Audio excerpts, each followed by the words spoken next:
Bonjour à vous tous.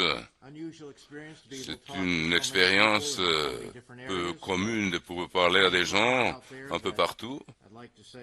Mais je vous dire salutations aux assemblées au Canada, Red Deer et Mississauga, et là où vous vous trouvez. Soyez les bienvenus à ce service de sabbat, un jour de jeûne. Et mais le but, c'est que cela soit un jour merveilleux du point de vue spirituel. Monsieur Meredith est chez lui, regarde cette transmission aujourd'hui. Il est chez lui et son esprit est toujours alerte. Monsieur Ames, il peut-être se trouve là où a lieu l'assemblée, ici à Charlotte.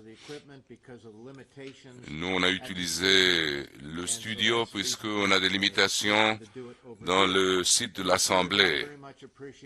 Nous remercions.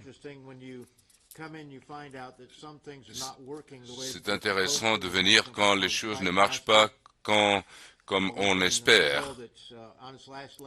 On a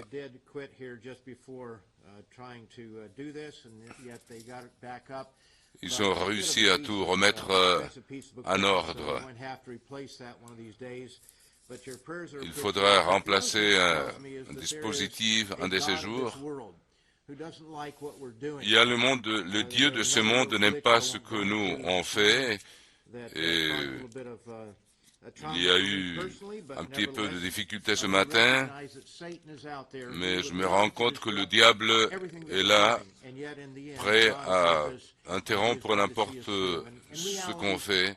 Mais en réalité, toutes ces choses arrivent, mais n'ont pas beaucoup de signification à long terme, parce que Dieu est pour nous et il nous aide. Nous vivons dans des temps très difficiles. Les fondations géopolitiques du passé arrivent à la fin. Il y a une nouvelle réalité qui se présente, par exemple, dans la région de la Syrie. Il y a des troubles, et puis il y a des ramifications vers l'Europe, et ça affecte la situation politique en Europe. Nous voyons comment la Grande-Bretagne a décidé de quitter le marché, l'Union européenne. Ça ne nous étonne pas trop, puisque nous nous attendions à ce que ça arrive grâce à la compréhension des prophéties. Mais nous, dans l'Église, nous étions quand même surpris de la façon dont c'est arrivé. À cette époque, M. Weston était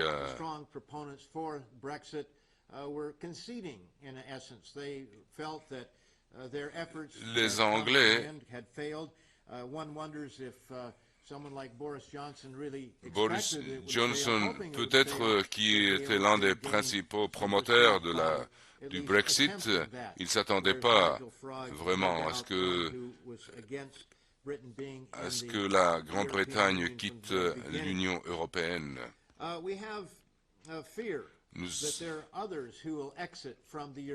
Il y en a qui craignent qu'il y a d'autres qui vont quitter l'Union européenne aussi. Et quand nous étudions la parole de Dieu, ceux qui sont des membres de l'Église de Dieu, ceux qui ont étudié les écrits de M. Armstrong, ce qui a été dit par M. Meredith aussi, nous comprenons que la configuration de l'Union européenne à présent n'est pas celle qui sera à la fin. La Corée du Nord continue de défier les voisins. Il y a eu de nouvelles hier.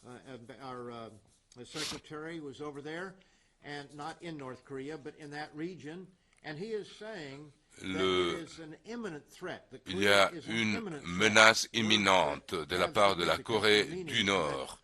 qui a beaucoup de signification. Ça fait que les gens des cercles diplomatiques sont alertes. C'est que la Corée du Nord pourrait attaquer avec des armes nucléaires les troupes américaines.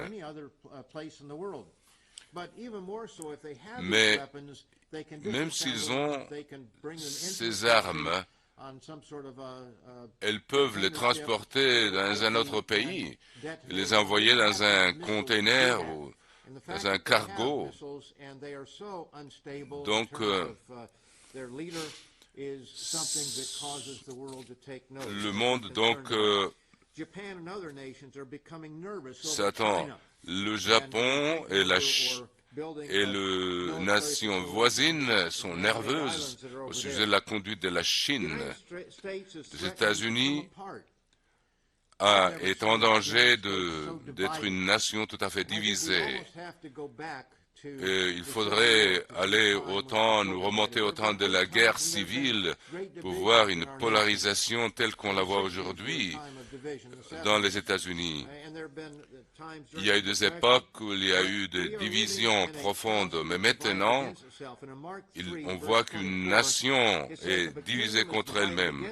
Dans l'évangile de Marc 3, 24, si un royaume est divisé contre lui-même, il ne peut pas subsister. Et si une maison est divisée contre elle-même, cette maison ne peut pas endurer.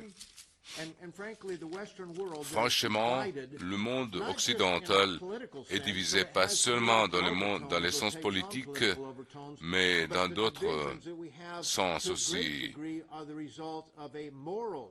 Nous voyons ces divisions sont le résultat d'une décadence morale, l'avortement, le mariage pour tous, le partage de vestiaires et des toilettes pour les jeunes filles et les garçons, et même ceux qui sont ont le point de vue conservateur disent qu'on doit ignorer ces choses, mais c'est une espèce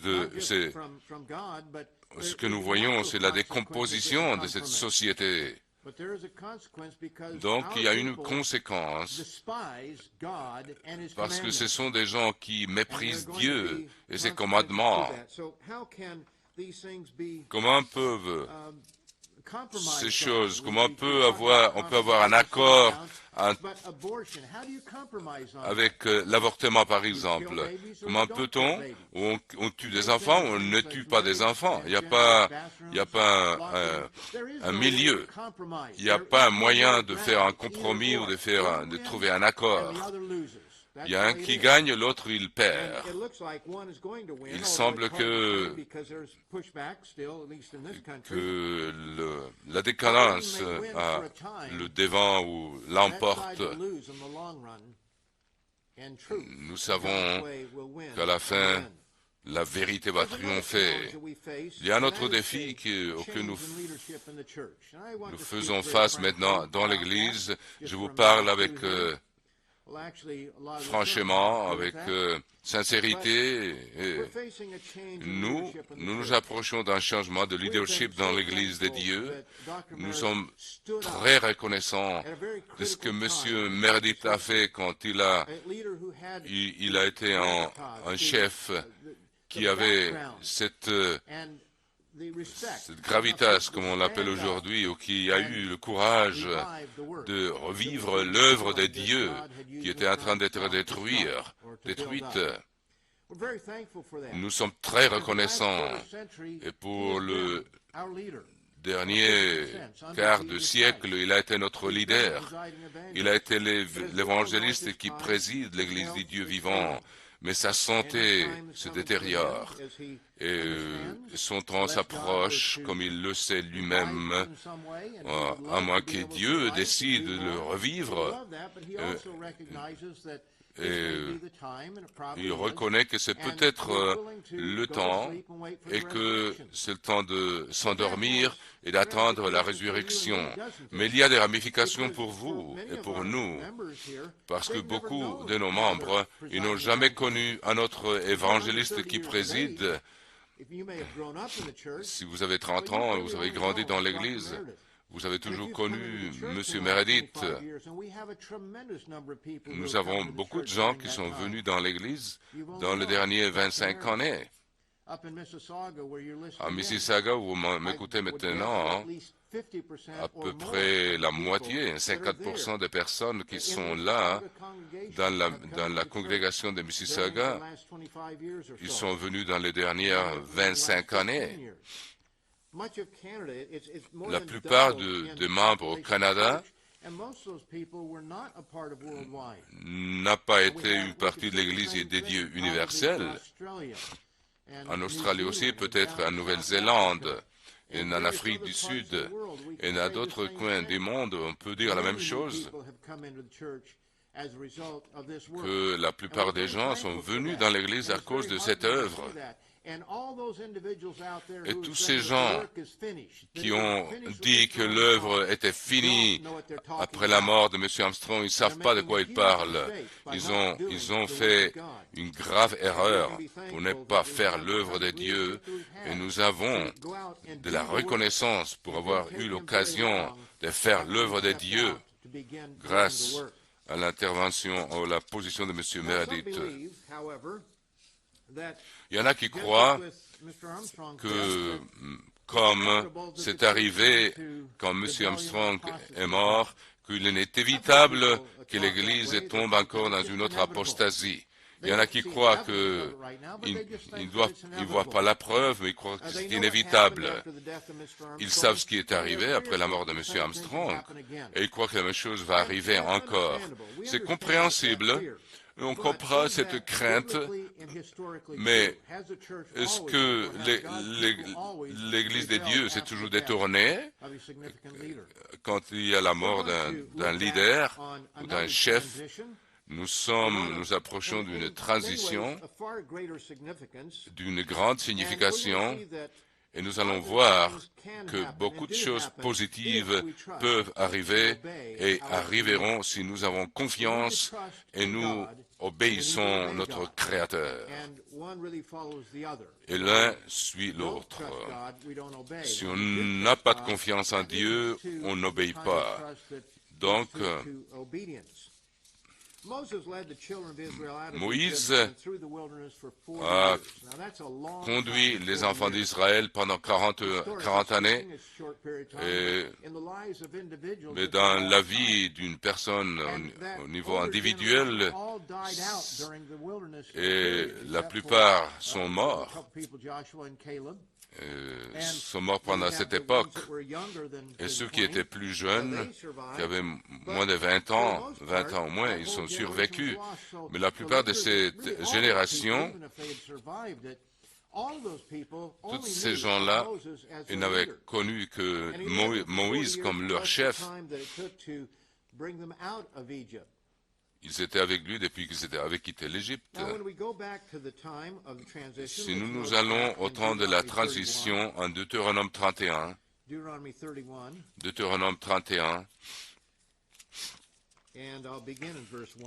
au verset 1, Moïse adressa encore ces paroles à tout Israël. Aujourd'hui, leur dit-il, je suis âgé de 120 ans, je ne pourrai plus sortir et entrer. Et l'Éternel m'a dit, tu ne passeras pas ce Jourdain. À cause d'une erreur qu'il a commise, Dieu ne lui a pas permis de traverser le Jourdain et d'aller vers l'Inde. L'Éternel, ton Dieu, marchera lui-même devant toi. Et ça, c'est très important.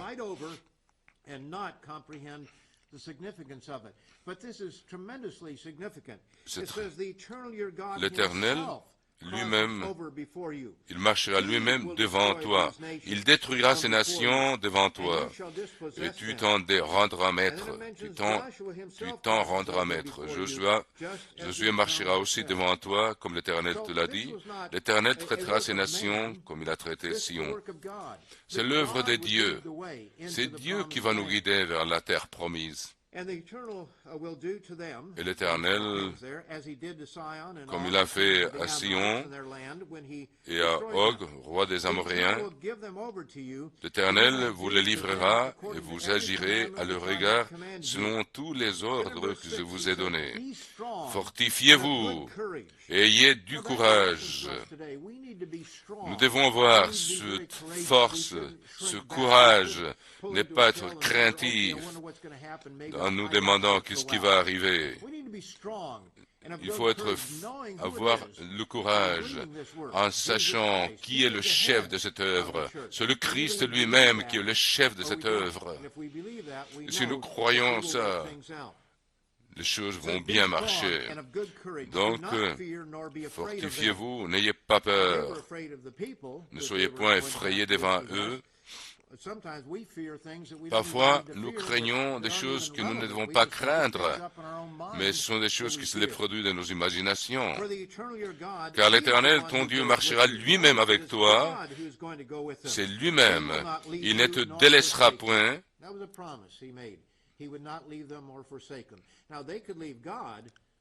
On peut quitter Dieu, mais Dieu ne va pas nous quitter. Verset 7, Moïse appela Josué et lui dit en présence de tout Israël, fortifie-toi et prends courage, car tu entreras avec ce peuple dans le pays que l'Éternel a juré à leur père de leur donner. Et c'est toi qui le mettras en sa possession. L'Éternel marchera lui-même devant toi, il sera lui-même avec toi, et il ne te délaissera point. Il ne t'abandonnera point, ne crains point, et ne t'effraie point. Ce sont les paroles que Moïse parla devant le peuple. Il a dit, mon temps s'approche, je ne peux plus entrer, sortir, mais l'Éternel, Dieu, sera avec vous. N'ayez pas peur, ne soyez pas craintifs, soyez courageux. Voyons maintenant verset 22. Deutéronome 31, verset 22. Dieu lui a dit d'écrire une chanson. À ce jour-là, il écrivit ce cantique et il l'enseigna aux enfants d'Israël. L'Éternel, et il donna ces ordres à Josué, fils de Nun, il dit, fortifie-toi et prends courage, car c'est toi qui feras entrer les enfants d'Israël avec le pays que j'ai juré de leur donner, et je serai moi-même avec toi. Monsieur Meredith ne nous a pas laissés dans le noir.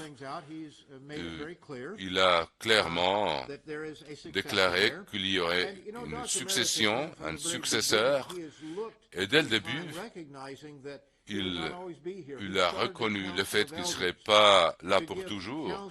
Il a institué le Conseil des Anciens. Je me rappelle, il y a des années, au lac des Ozarks, aux États-Unis, c'était peut-être dans les années 99 ou 2000, M. Meredith m'avait posé la question, qui crois-tu que sera mon successeur? Donc il y pensait déjà il y avait une vingtaine d'années, un peu 17. Je lui donnais des noms des gens que je croyais que c'était les gens les plus qualifiés. Et il y en a deux qui sont morts, il y a l'autre qui est mort, et M. Ames est toujours là. Et nous sommes reconnaissants du fait qu'il se récupère, qu'il se rétablit. Il est toujours le même, que nous avons toujours connu, et nous sommes très contents de savoir qu'il est en train de se remettre. Il remerciera vos prières. Et puis, je remercie beaucoup toutes les cartes que j'ai reçues, tous ceux qui ont envoyé cartes aussi à M. Meredith. Il est très reconnaissant. Nous voyons les notes que les membres écrivent, nous lisons et nous remercions. Nous sommes reconnaissants de toutes ces choses-là. Nous nous remercions. C'est très important pour nous et ça nous encourage.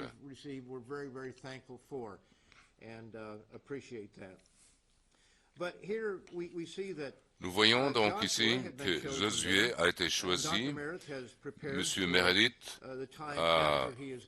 il a fait des préparatifs pour son départ, pour quand il s'endormira, l'œuvre va continuer. Et ce que je veux, et c'est ce que tous ceux qui sont ici au siège désirent et veulent, ils continuent l'œuvre. L'œuvre a commencé avec Jésus-Christ et tout au long de l'histoire jusqu'à maintenant. Il y a eu des époques où, mais l'Église toujours continue. Il y en a qui s'égarent, qui s'éloignent, mais il y a toujours ceux qui persévèrent. Il y en a toujours eu des gens fidèles tout au long de l'histoire, comme le Christ l'a prédit. Si nous sommes fidèles, si nous avons confiance en Dieu et nous obéissons Dieu. Il y a une histoire là qui me vient à l'esprit maintenant. Il y a quelques années, dans les années 1974, c'était une époque difficile. Il y en a beaucoup qui n'étaient pas là à cette époque-là. En 1974, il y a eu de la rébellion. Il y a 3000 personnes qui sont parties avec d'autres ministres. Un assistant ministériel qui était connecté avec les rumeurs. Chaque fois qu'on se réunissait, il nous donnait toutes les nouvelles des choses qui arrivaient. Finalement, je me suis rendu compte que Dieu ne va pas nous montrer sa vérité par l'intermédiaire des rumeurs. Je pensais de cette façon. Je vous donne un exemple. Par exemple, il y a des veuves qui sont un peu écartées. Qu'est-ce qu'elles vont faire si la vérité vient par une rumeur? Elles ne sont pas connectées avec ces rumeurs. Si elles obéissent Dieu, si elles ont confiance en Dieu, s'ils ont leurs yeux en Jésus-Christ, ils n'ont pas besoin d'écouter une certaine rumeur pour être au courant de qu'est-ce que la vérité, qu'est-ce qui est en train d'arriver. Dieu ne se sert pas de ces choses-là. Il y a beaucoup de gens qui... C'est pas la façon dont Dieu travaille. Et nous devons bien comprendre ça. Parce que ça ne va faire que nous dévier de la vérité. Au verset 24, lorsque Moïse eut complètement achevé d'écrire dans un livre les paroles de cette loi, il donna cet ordre aux Lévites qui portaient l'arche de l'alliance de l'Éternel. Prenez ce livre de la loi et mettez-le à côté de l'arche de l'alliance de l'Éternel. Il sera comme témoin contre toi, car je connais ton esprit de rébellion et la raideur de ton cou. Si vous êtes rebelle contre l'Éternel pendant que je suis encore vivant au milieu de vous, combien plus le serez-vous après ma mort? Assemblez devant moi tous les anciens de vos tribus et vos officiers. Je dirai ces paroles en leur présence. Je prendrai à témoin contre eux le ciel et la terre, car je sais qu'après ma mort, vous vous corromprez et que vous vous détournerez de la voie que je vous ai prescrite, et le malheur finira par vous atteindre, car vous ferez ce qui est mal aux yeux de l'Éternel. Il est en train de parler à la nation d'Israël qu'ils allaient se dévier de la vérité après la mort de Moïse. Mais il faut voir toute l'histoire. Nous savons aussi que, à la fin des temps, les enfants d'Israël vont s'égarer, vont se dévier de la vérité. Ils vont être pervertis. Parce que vous ferez ce qui est mal aux yeux de l'Éternel au point de l'irriter par l'œuvre de vos mains. Moïse prononça dans leur entier les paroles de ces cantiques en présence de toute l'assemblée d'Israël. Donc Dieu savait qu'après la mort de Moïse, ils allaient se corrompre. Qu'est-ce qui est arrivé? Regardons ça avec soin. Regardons le livre des Josué. Avant, allons vers 32 de Deutéronome, verset 44. 32. Moïse vint et prononça toutes ces paroles. Deutéronome 32, 44. Moïse vint et prononça ces paroles de ces cantiques en présence du peuple. Josué, fils de Nun, était avec lui. Lorsque Moïse eut achevé de prononcer toutes ces paroles devant tout Israël, il leur dit, prenez à cœur toutes les paroles que je vous conjure aujourd'hui de recommander à vos enfants. Nous comprenons le besoin d'obéir. Il y a des gens qui ont abandonné la loi de Dieu après la mort de M. Armstrong, mais il y en a qui ne l'ont pas abandonné. Il y en a qui ont persévéré. Il y a des milliers qui sont restés fidèles à la vérité. Et il dit ici,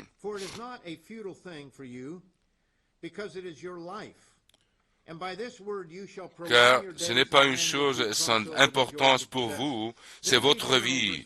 C'est par là que vous prolongerez vos jours dans le pays dont vous aurez la possession après avoir passé le Jourdain. Donc, il leur dit de regarder la terre promise. Il a dit à Moïse de mourir. Regardons maintenant l'histoire, continuons l'histoire avec le livre de Josué, chapitre 1, parce que la transition a été faite. À chapitre 1, verset 1, après l'apport de Moïse, serviteur de l'Éternel, l'Éternel dit à Josué, fils d'Énon, serviteur de Moïse, Moïse, mon serviteur, est mort. Maintenant, ça doit être douloureux pour les gens d'écouter. C'est toujours douloureux quand nous perdons un être que nous aimons, que nous avons connu pour longtemps. Moïse, mon serviteur, est mort. Maintenant, lève-toi, passe ce Jourdain, toi et tout ce peuple, pour entrer dans les pays que je donne aux enfants d'Israël. Mets-toi à la tâche.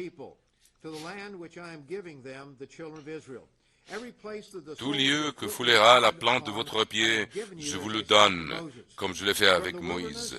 Vous aurez pour territoire depuis le désert et le Liban jusqu'au grand fleuve, le fleuve de l'Euphrate, tout le pays des Étiens jusqu'à la grande mer, vers le soleil couchant. Nul ne tiendra devant toi tant que tu vivras. Je serai avec toi comme j'étais avec Moïse. Je ne te délaisserai point, je ne t'abandonnerai point. Fortifie-toi. Regardez-vous, c'est Dieu qui fait l'œuvre, ce n'est pas un être humain. Ce n'est pas M. Weston, ce n'est pas M. Meredith, ce n'était pas M. Armstrong. C'est Dieu qui a utilisé ces hommes. Il s'est servi de M. Meredith, il va se servir de moi, ce qu'il voudra. Je peux bien mourir ce soir, mais quiconque va être en charge. Mais c'est Dieu qui est avec nous. C'est Dieu qui nous donne la force. Comme j'étais avec Moïse, je serai avec toi, je ne te délaisserai point, je ne t'abandonnerai point. C'est une promesse de Dieu pour son peuple.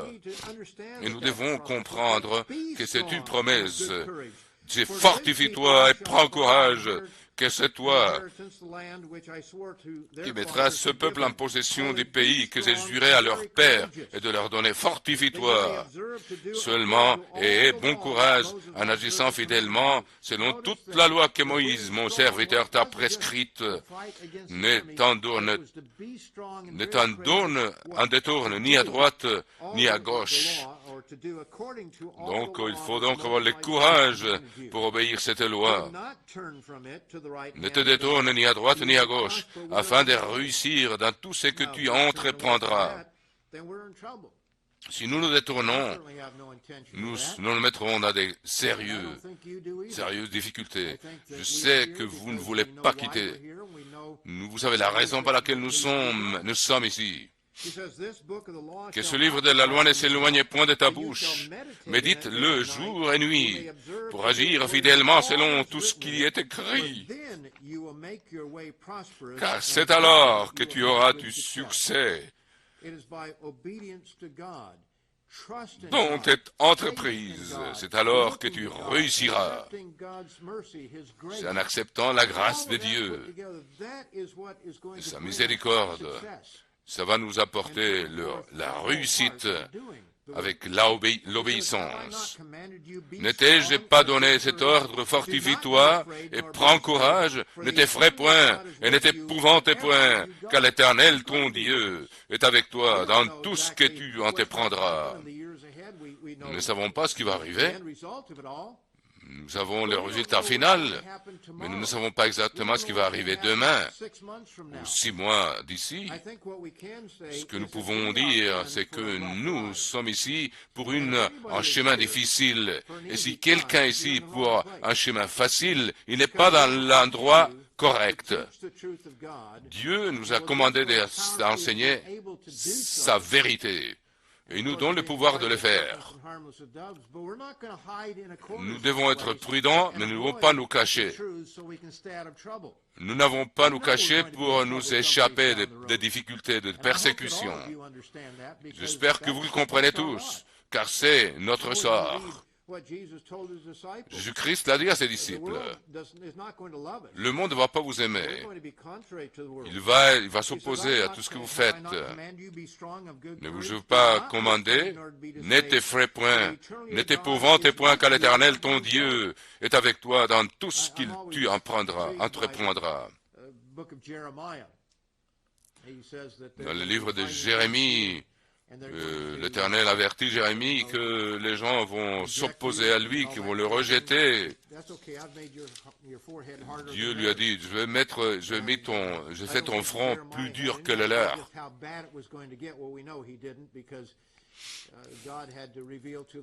Dieu a dû même la famille de Jérémie s'était opposée à lui.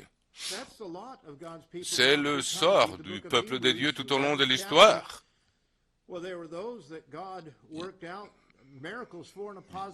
Il y en a qui, pour que Dieu dans les livres des Hébreux, Dieu les a protégés de la mort, mais d'autres n'ont pas été protégés, ont été sciés à moitié. Nous avons eu un temps paisible pour les derniers 50 ans. Ça ne sera pas aussi facile dorénavant pour le peuple de Dieu. Il y aura des difficultés. Alors, qu'est-ce que Josué a fait? Nous lisons verset 10. Josué donna cet ordre aux officiers du peuple, parcourez les camps, et voici ce que vous commanderez au peuple. Préparez-vous des provisions, car dans 3 jours, vous passerez ce Jourdain pour aller conquérir le pays dont l'Éternel, votre Dieu, vous donnera la possession. Donc, il a accompli la tâche que Dieu lui a commandé de faire. Alors, allons vers la fin du livre. Au chapitre 23 du livre de Josué, au verset 14.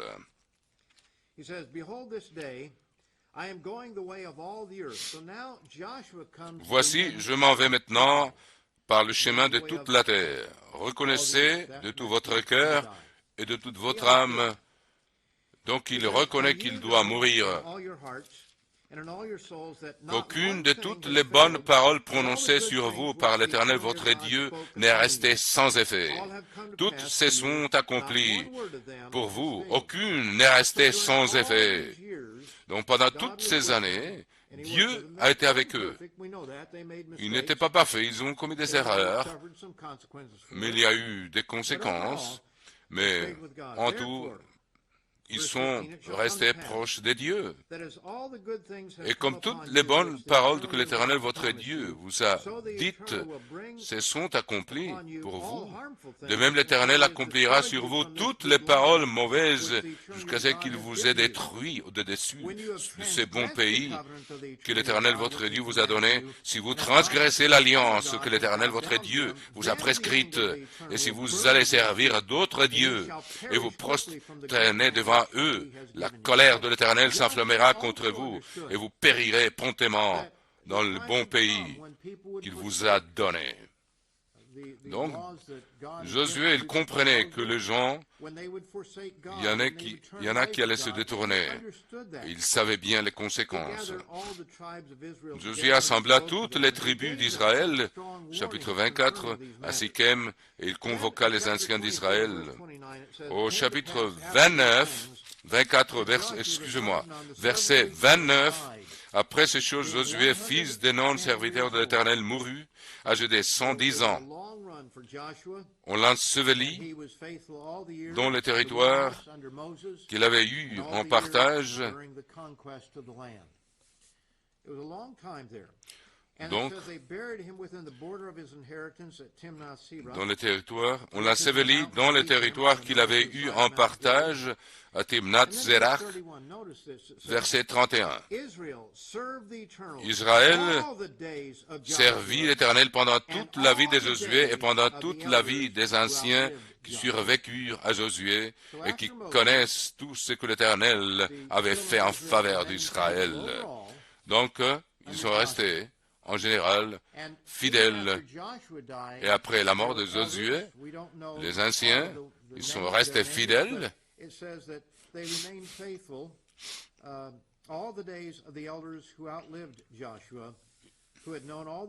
Donc, ils sont restés fidèles toute la vie des anciens qui survécurent à Josué et qui connaissent.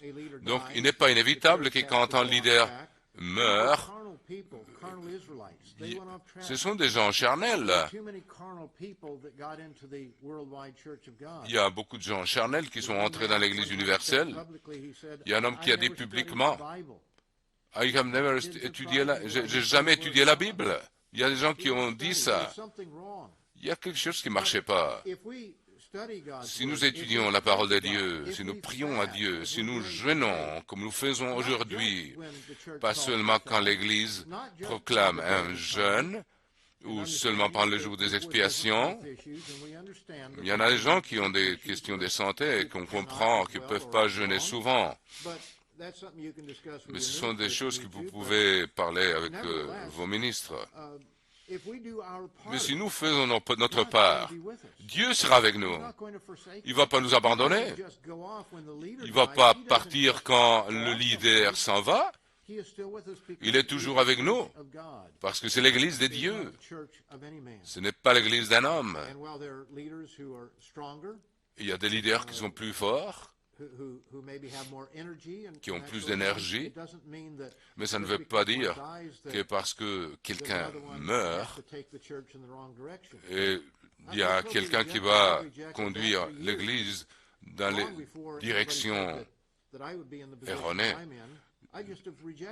J'ai toujours ajouté l'idée de...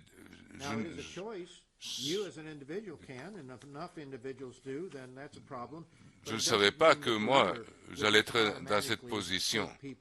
Mais ce n'est pas automatique qu'un leader, qu'un chef va détourner le peuple. Nous savons qu'il y a une tendance,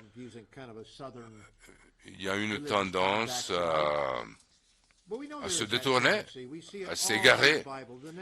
Mais tout au long de la Bible, dans le livre des juges, nous voyons qu'il y a des juges qui menaient les peuples de nouveau au chemin, et puis après qu'ils étaient égarés, nous savons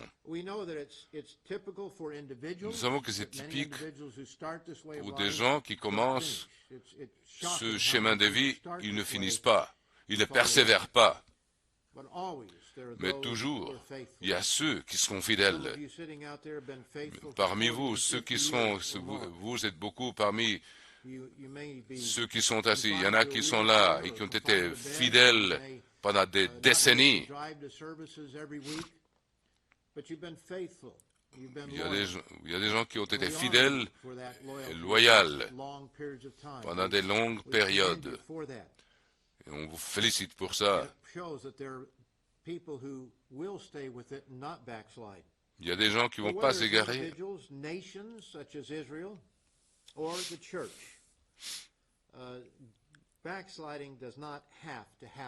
Se détourner, s'égarer, c'est un choix, ce n'est pas une nécessité. Nous, on ne doit jamais se comparer avec Josué, avec Moïse. Je ne veux personne de croire que nous, il y en a d'autres qui assurent qu'ils ont le rôle de Josué ou de Moïse. Il y en a qui croient qu'ils sont les deux témoins, etc. Ce n'est pas le point. Je parle simplement d'une transition, pas d'une comparaison avec ces leaders de Dieu dans le passé. Josué et Caleb étaient des gens qui avaient confiance en Dieu et qui obéissaient Dieu. Voyons dans le livre des Nombres, chapitre 13. Livre des Nombres, chapitre 13. Voyons, nous connaissons cette histoire. Verset 1, 13, 1, Nombre. L'Éternel parle à Moïse et dit, envoie des hommes pour explorer le pays de Canaan, que je donne aux enfants d'Israël. Tu enverras un homme de chacune des tribus de leur père. Tous seront des principaux d'entre eux. Moïse les envoya au désert, du désert de Param, d'après l'ordre de l'Éternel. Il y avait là, parmi eux, Josué et Caleb. Donc, ils avaient des rapports merveilleux de la terre, en rentrant. Et même jusqu'à ce jour, on voit les deux qui apportaient les raisins, là. Ça doit...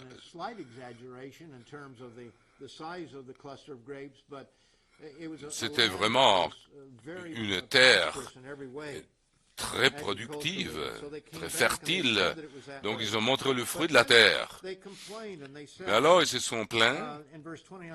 Au verset 20, il dit, Amalek habite dans le pays.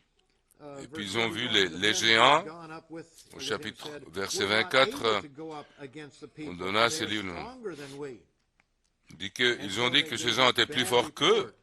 Le résultat final, c'est que les enfants d'Israël,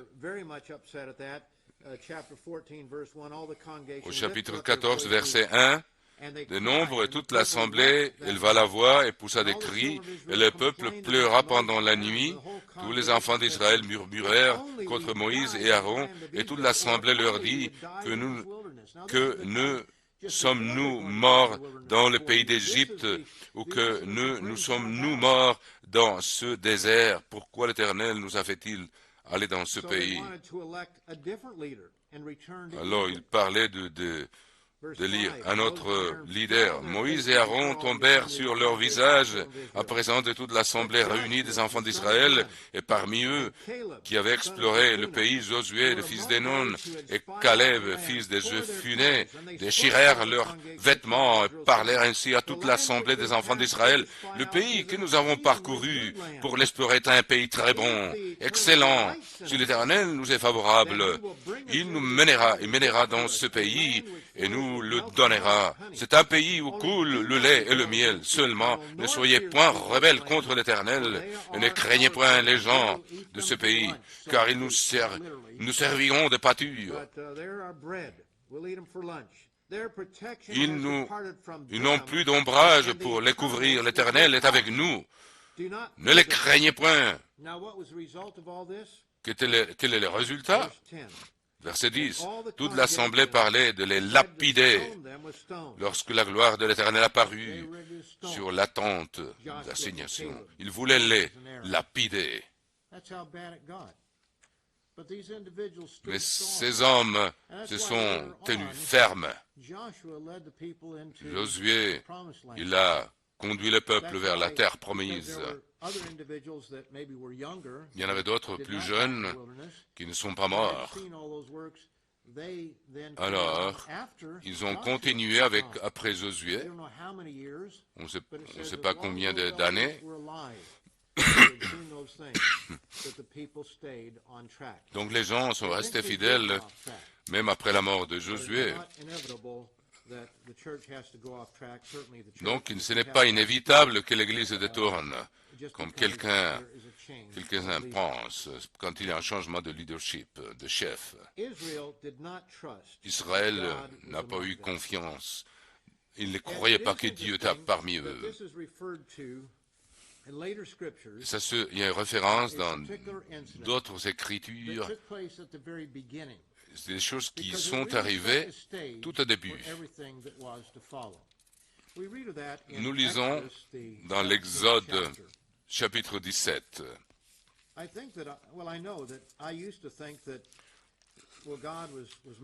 Je pensais que Dieu était miséricordieux envers ces gens qui venaient de sortir de l'Égypte. Mais Dieu se fâchait de plus en plus avec eux au fur et à mesure. Il y a assez de références dans d'autres passages, dans la première épître aux Corinthiens, chapitre 10, au sujet de cet incident. Il y a quelque chose de très important à comprendre ici dans le chapitre 17 de l'Exode. Toute l'assemblée des enfants d'Israël partit du désert de Sin selon les marches que l'Éternel leur avait ordonnées. C'est après la rébellion devant la mer Rouge. Ils ne sont même pas arrivés au mont Sinaï ici. Ils campèrent à Rephidim et le peuple ne trouva point d'eau à boire. On peut comprendre que quand il n'y a plus d'eau dans le désert,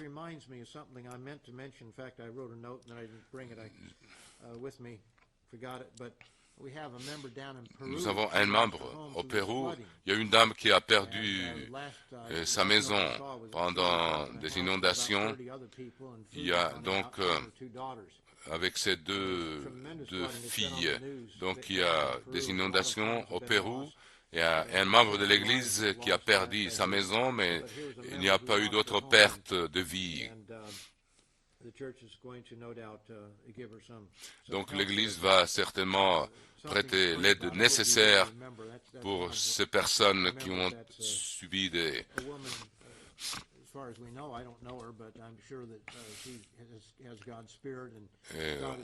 Quoique elle a l'Esprit de Dieu, que l'Éternel la console, nous prions pour elle. Donc nous devons donc prier à Dieu pour l'aider dans cette crise.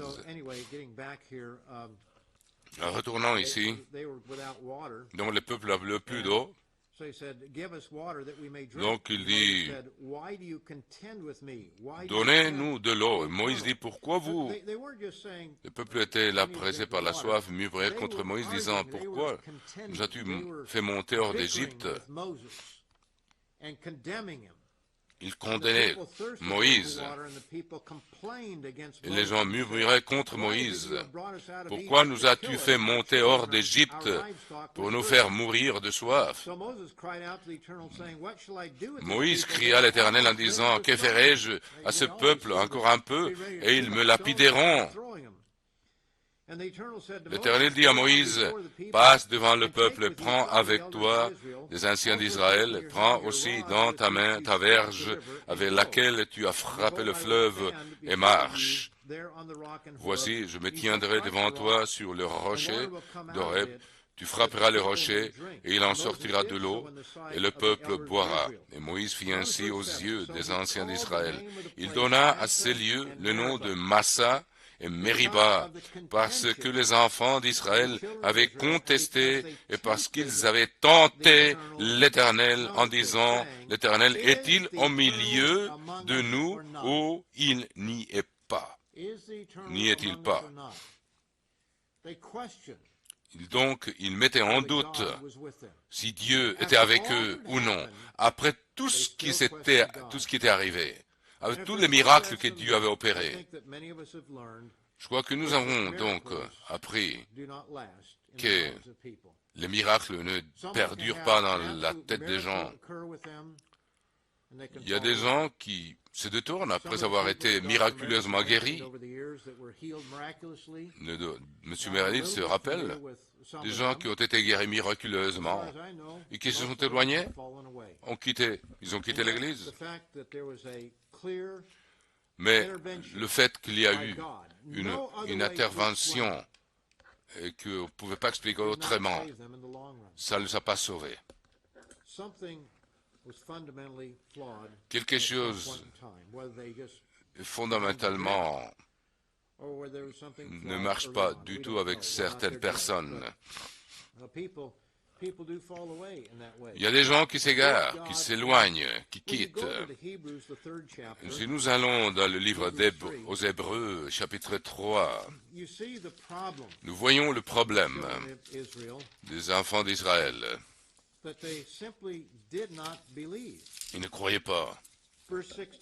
Vers 16, 3, 16, qui furent en effet ceux qui se révoltèrent après avoir entendu sa voix, sinon tous ceux qui étaient sortis d'Égypte sous la conduite de Moïse, et contre Dieu fut-il irrité pendant 40 ans, sinon contre ceux qui péchèrent et dont les cadavres tombèrent dans le désert. Et à qui sera-t-il qu'il n'entrerait pas dans son repos? Quel était le problème? Le verset suivant. Verset aussi, voyons-nous qu'ils ne purent y entrer à cause de leur incrédulité. Ils n'ont pas pu accepter que Dieu était avec eux. Il y a des gens qui ont des difficultés à croire que le Christ est le chef de cette Église et qu'il va faire que les choses marchent bien. Le Christ, il a permis ce qui est arrivé à l'Église universelle parce qu'il devait y avoir une épreuve, une sélection. Il y avait des gens qui gardaient la Noël en secret. Ils le gardaient silencieusement. Il y a des gens qui avaient une conduite immorale. Ils n'avaient pas un rapport intime avec leur Créateur. Ils ne se nourrissaient pas du Christ. Ils ne priaient chaque jour pour étudier la parole de Dieu ou jeûner avec régularité. Je regarde toute ma vie. Je sais qu'il y a des époques dans ma vie où je n'ai pas été aussi diligent dans l'étude. J'ai bien appris qu'il fallait prier. Il y a très peu de jours dans ma vie où je n'ai pas prié. Donc. Mais ce sont des rares occasions. Je n'ai pas pris le temps d'étudier au début. Donc, j'étais dans un monologue avec Dieu, mais il ne me parlait pas à moi parce que je n'étudiais pas sa parole. Il fallait que je lise pour que lui, il me parle. Donc, il veut que nous étudions sa parole, que nous sachions qu'est-ce qu'il dit. Et nous tous, de temps en temps, nous négligeons l'étude, nous ne nous rendons pas compte. Parfois, notre vie de prière n'est pas aussi intense et nous ne restons pas à genoux et notre tête, notre esprit distrait. Donc, nous devons donc faire le plein, pour ainsi dire, et nous rapprocher de Dieu. Parfois, Dieu, il peut nous attirer l'attention, nous humilier par les jeunes, et on espère qu'on n'obligera pas Dieu à nous mettre dans des épreuves difficiles pour nous éveiller. Ici donc, ils n'ont pas pu entrer à cause de leur incrédulité. Il faut donc rester proche de Dieu. Au chapitre 11, c'est ici, sans foi, il est impossible de plaire à Dieu.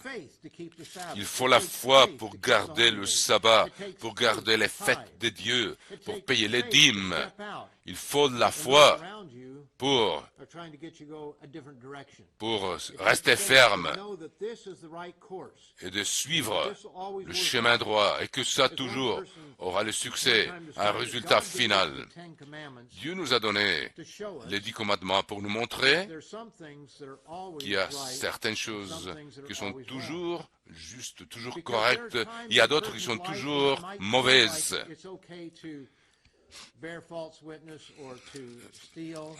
On peut jamais croire que parfois il est acceptable de mentir ou de voler. Dieu nous enseigne.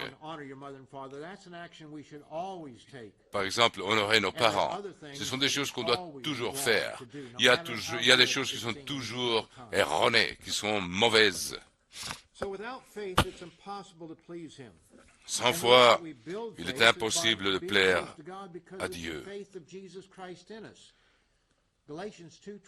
En Galatiens 2, c'est la foi du Christ en nous. C'est la foi du Christ, pas la foi en Christ. Donc, voyons ici au Galatiens chapitre 2, verset 20. J'ai été crucifié avec Christ, et si je vis, ce n'est plus moi qui vis, donc sa vie passée est morte. C'est Christ qui vit en moi. Si je vis maintenant dans la chair, je vis dans la foi. Ici, la foi au Fils du Christ, mais le texte doit la foi du Fils de Dieu qui m'a aimé et qui s'est livré lui-même pour moi. Donc, c'est la foi du Fils de Dieu. Il faut corriger la version là, Louis II, elle n'est pas correcte. C'est la foi du Fils de Dieu qui m'a aimé et qui s'est livré lui-même pour moi. Je ne rejette pas la grâce de Dieu, car c'est la justice s'obtient par la foi.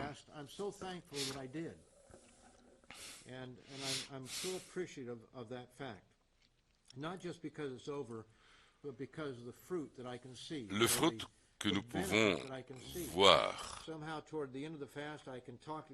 vers la fin d'un jeûne, on peut se communiquer avec Dieu beaucoup mieux que peut-être au début du jeûne.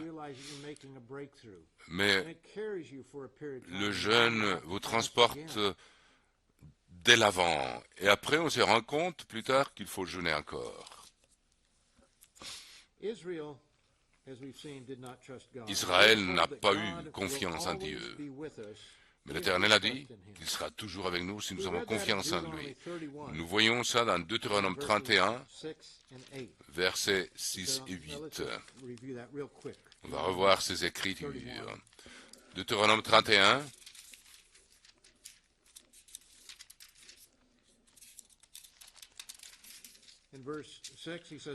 Verset 6. Fortifiez-vous, ayez du courage, ne craignez point et ne soyez point effrayés devant eux, car l'Éternel, ton Dieu, marchera lui-même avec toi, il ne te délaissera point, il ne t'abandonnera point. Si nous faisons notre part.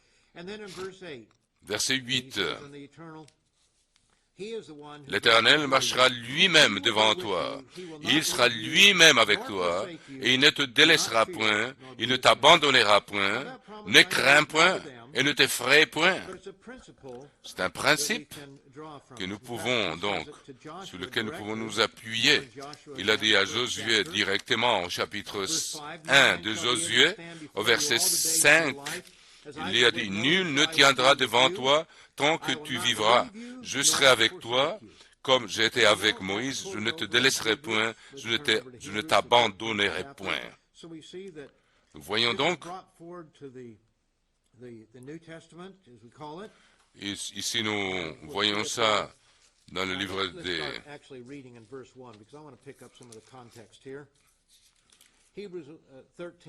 Au chapitre 13 des Hébreux, chapitre 13 du livre des Hébreux, il dit,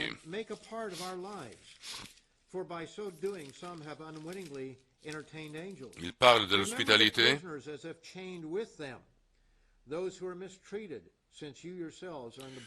Il parle de ne pas oublier ceux qui sont prisonniers. Le mariage soit honoré. Verset 4, 13:4 des Hébreux. De tous est le lit conjugal exempt de souillure, car Dieu jugera les débauchés et les adultères. Verset 5. Ne vous livrez pas à l'amour de l'argent. Contentez-vous de ce que vous avez, car Dieu lui-même a dit, je ne te délaisserai point, je ne te abandonnerai point. C'est donc avec assurance que nous pouvons dire, le Seigneur est mon aide, je ne craindrai rien. Que peut me faire un homme? Nous voyons donc que Dieu est avec nous, que Dieu ne va pas nous abandonner. Jésus-Christ le même, hier, aujourd'hui et pour toujours. Une façon dont nous pouvons croître dans l'esprit, dans la croissance, dans la foi, c'est par le pouvoir du Saint-Esprit. Voici, c'est que l'apôtre Jean dit, l'apôtre, dans le chapitre 14 de l'évangile de Jean, le Christ dit, si vous m'aimez, gardez mes commandements. 14:15 de l'évangile de Jean. Moi je prierai le Père, il vous donnera un autre consolateur, afin qu'il demeure éternellement avec vous. Donc, c'était un consolateur, quelqu'un qui va vous aider. C'est une description merveilleuse du Saint-Esprit, afin qu'il demeure éternellement avec vous. L'Esprit des vérités que le monde ne peut recevoir, parce qu'il ne le voit point et ne le connaît point. Mais vous le connaissez, car il demeure avec vous et il sera en vous. L'Esprit de Dieu en nous.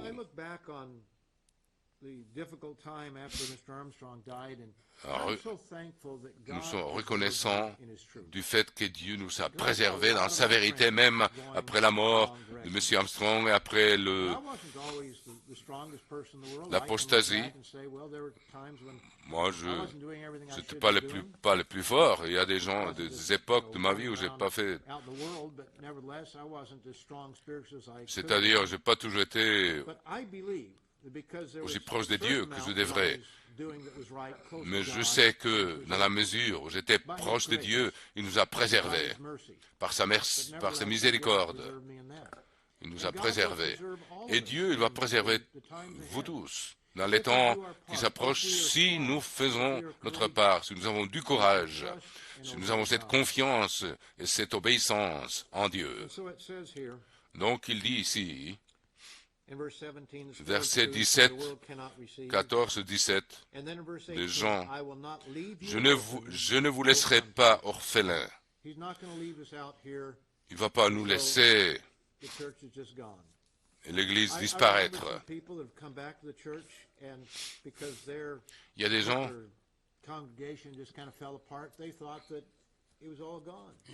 qui ont cru que l'Église avait disparu parce que leur assemblée s'est dissoute. Mais l'Écriture nous dit, ça ne va pas arriver. Les portes du sépulcre ne vont pas prévaloir contre l'Église, le Christ l'a dit. Nous devons donc avoir cette confiance, cette foi que Jésus-Christ est le chef de l'Église. Il va continuer à nous guider. Nous jeûnons aujourd'hui dans le chapitre 4 de Jacques. On nous parle de nous humilier devant Dieu. Donc, c'est important de lire ça avant de conclure. Chapitre 4 de l'épître de Jacques. Verset 4. Adultères, que vous êtes, ne savez-vous pas que l'amour du monde est une inimitié contre Dieu? Celui donc, on ne peut pas avoir un pied dans le monde et un pied dans l'Église de Dieu. C'est l'un ou l'autre. Cependant, il y a des gens qui essayent de... Donc, quiconque veut être un ami du monde, il devient un ennemi de Dieu. Voyez-vous que l'Écriture parle un vain, c'est avec jalousie que Dieu chérit l'Esprit qu'il a fait habiter en nous. Mais versets 4 et 5 nous dit, il y a le chemin de Dieu, il y a le chemin du monde. On ne peut pas les combiner. C'est l'un ou l'autre. Donc il faut avoir confiance en Dieu. Il faut obéir à Dieu. De ce qu'il dit est vrai. Il accorde au contraire une grâce plus excellente. C'est pourquoi l'Écriture dit, l'Écriture dit, Dieu résiste aux orgueilleux, mais il fait grâce aux humbles. Soumettez-vous donc à Dieu, résistez au diable, et il fuira loin de vous. Approchez-vous de Dieu, il s'approchera de vous. Nettoyez vos mains, pécheurs, purifiez vos cœurs, hommes irrésolus. Donc, nous devons donc nous rapprocher et cultiver ce rapport avec Dieu, parce qu'il est la source de notre force. Regardez maintenant quelques promesses dans Romains 8. Il faut considérer ces promesses. Chapitre 8 de Romains, verset 28. Donc il faut mémoriser ça. Nous avons du reste que toutes choses concourent au bien de ceux qui aiment Dieu, de ceux qui sont appelés selon son dessein, car nous devons donc aimer Dieu, que nous avons été appelés d'après son dessein, car ceux qui l'a connu.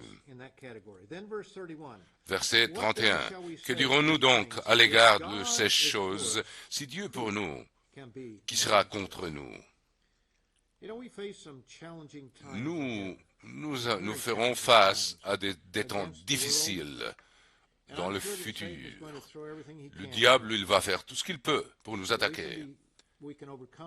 Mais nous pouvons le vaincre si nous sommes proches de Dieu. Franchement, ces temps vont être effrayants. Mais une chose que nous pouvons savoir, c'est que, à la fin, tout ira bien si nous avons confiance et si nous obéissons notre Créateur.